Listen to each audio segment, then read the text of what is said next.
Congo, il y a cette question. Imaginons assembler cette question. Que Dieu pose cette question au Congo. Qu'as-tu fait de tes enfants? Qu'allons nous répondre? Que répondrons-nous face à ces mères qui pleurent chaque jour? Que dirons-nous encore une fois de plus à ces papas qui enterrent chaque jour leurs enfants? Qu'est-ce qu'on dira à ces enfants qui fuient chaque jour? À ces enfants qui ont appris à écouter les sons de fusil avant celui du chant, avant celui du cantique? Que dirons-nous à ces enfants qui sont nés dans ces pays riches, mais vivent comme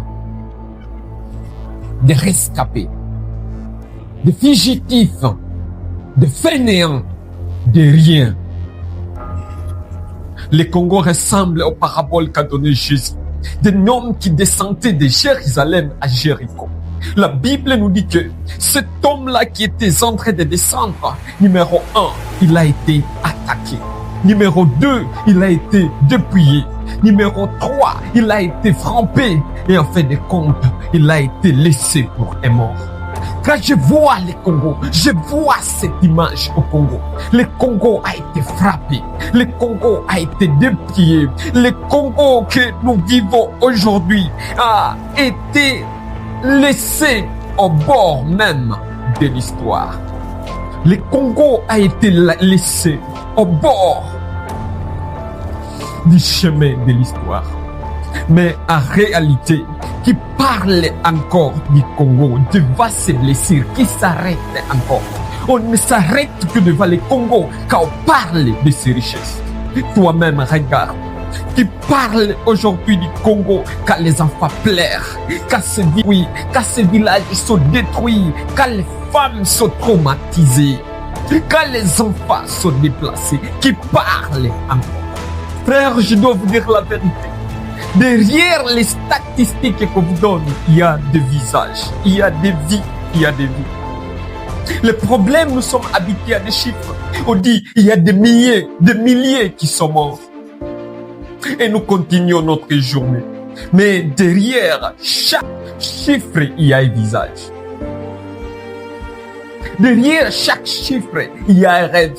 Derrière chaque chiffre, il y a une vie.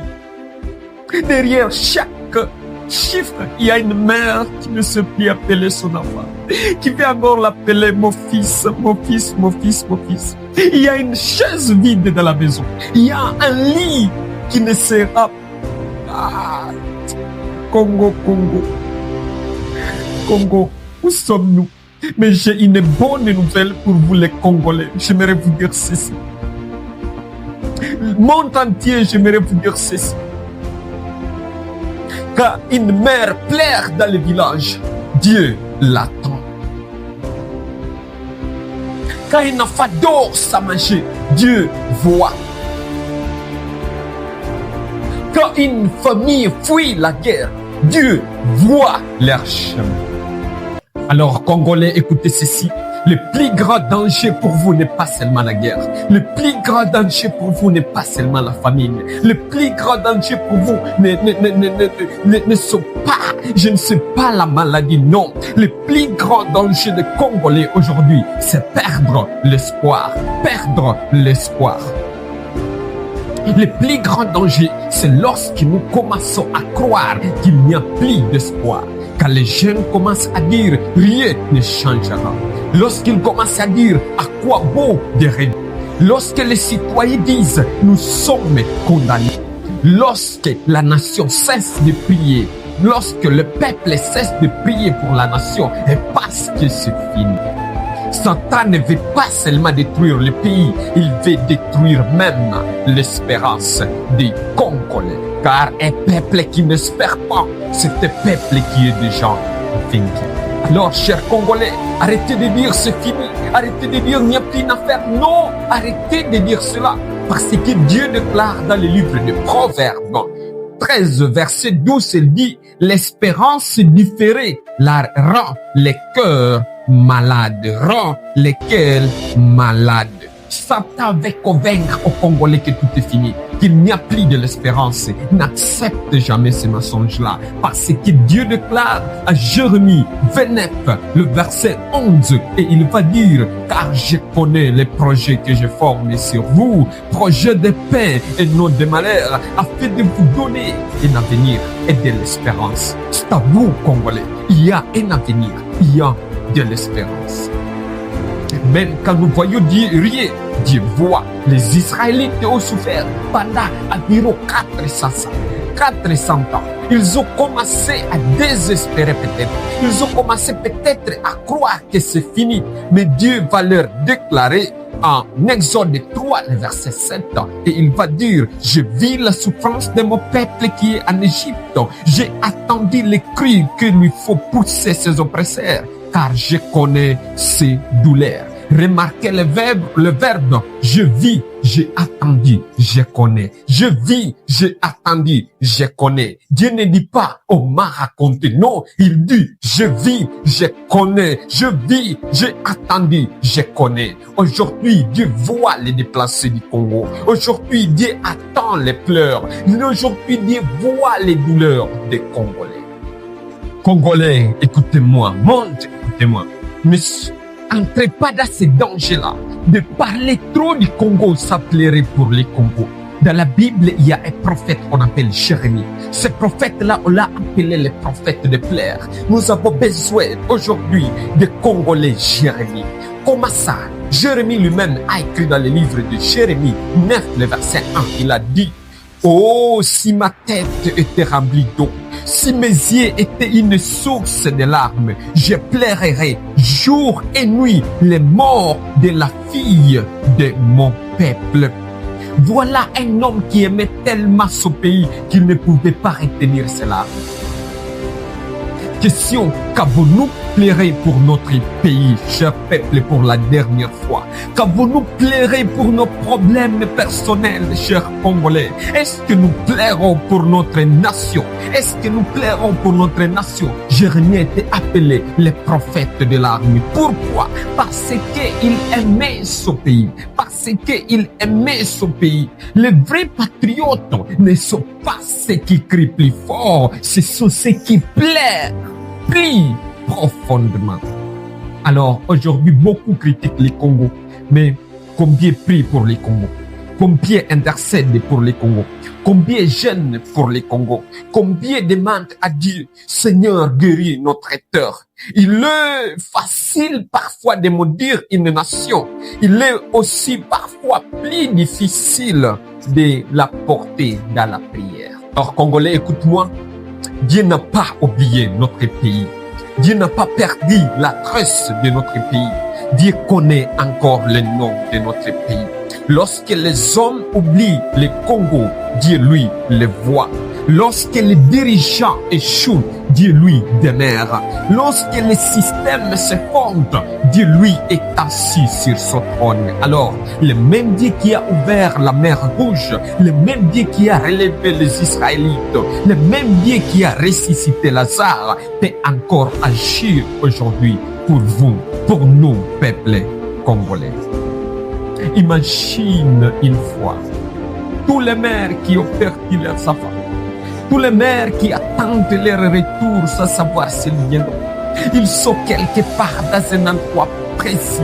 Ils sont là, non pas pour se chamailler, mais en train de pleurer sincères, de pleurer vrai. Et je vous dis, cela peut changer les comptes. Cela peut les changer. L'Éternel Dieu dit que lorsque nous pleurons, nos larmes ne tombent pas par terre. Il les recueille.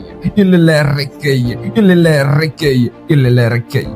C'est pour cela, Congolais, j'aimerais vous dire, aucune larme n'est tombée par terre. Dieu a recueilli cela. Il les voit et il connaît.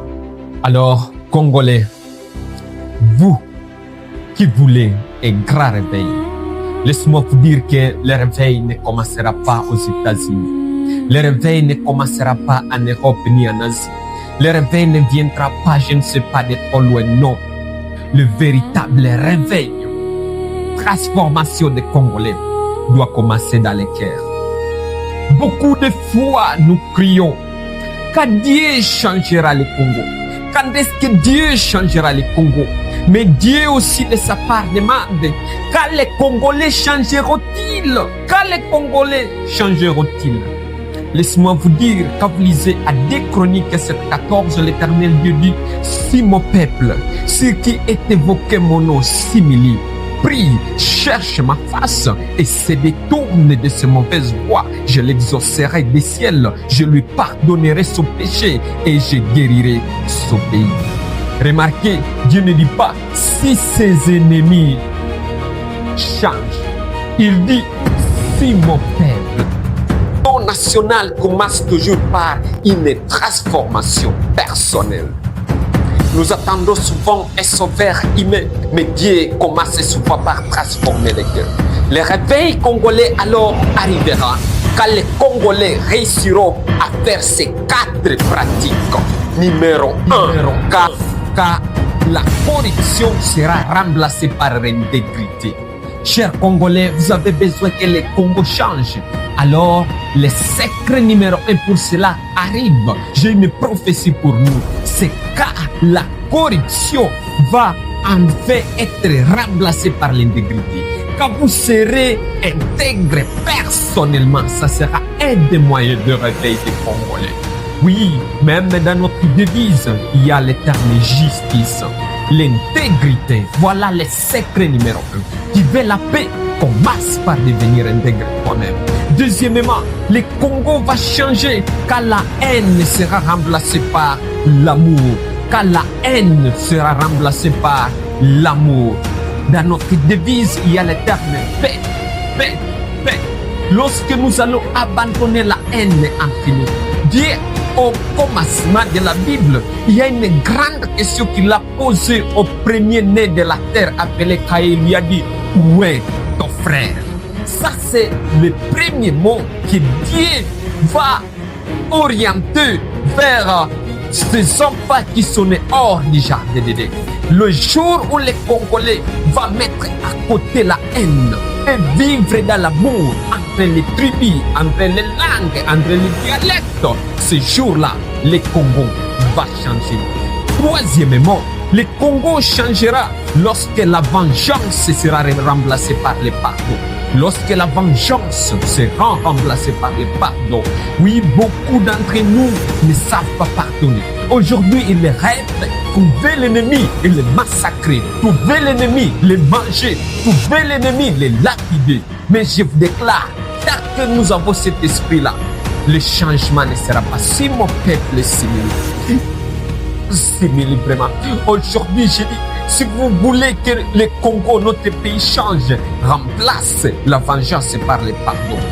Quatrièmement, le Congo va changer quand les chrétiens vivront réellement l'évangile. Quand ils vivront réellement l'évangile, le Congo changera. Quand les chrétiens vivront ce qu'ils prêchent, quand les chrétiens vivront ce qu'ils prêchent. On ne transforme pas une nation seulement avec le discours. Non, on transforme une nation avec les hommes et les femmes transformés. Aujourd'hui même, je refuse d'abandonner le Congo. Je refuse d'abandonner mon pays. Je refuse d'abandonner cette terre. Je refuse d'abandonner cette génération. Oui, pourquoi? Parce que Dieu ne l'a pas abandonné aussi. Oui, nous avons des cicatrices. Et le miracle va commencer lorsque nous allons stopper de parler du Congo et de prier, amener le Congo à chez nous. Prions, prions et priez pour le Congo. Oui, on nous a volé nos richesses. On nous a peut-être volé notre paix. On nous a peut-être volé des générations tout entières. Mais personne ne pourra plus nous voler la promesse que Dieu a déclarée en Matthieu 5, le verset 4. Il a dit, heureux ceux qui pleurent, car ils seront consolés. Les Congo pleurent aujourd'hui, mais Dieu connaît son demain. Dieu connaît son lendemain. Dieu connaît son surlendemain, oui. Parce que Dieu n'a jamais abandonné son peuple. Dieu n'a jamais abandonné cette terre. Non, non, non, non. Alors, peut-être que le message ici n'est pas seulement une prédication, mais une invitation aux Congolais, aux Africains, à l'univers tout entier. Ça, c'est un appel à genoux pour toute la nation. Oui. Avant de quitter cette vidéo, prends même 5 minutes, prends même 10 minutes, même 5 heures. Mais je te conseille de prendre d'abord 10 secondes pour prier pour les Congo. 10 secondes seulement.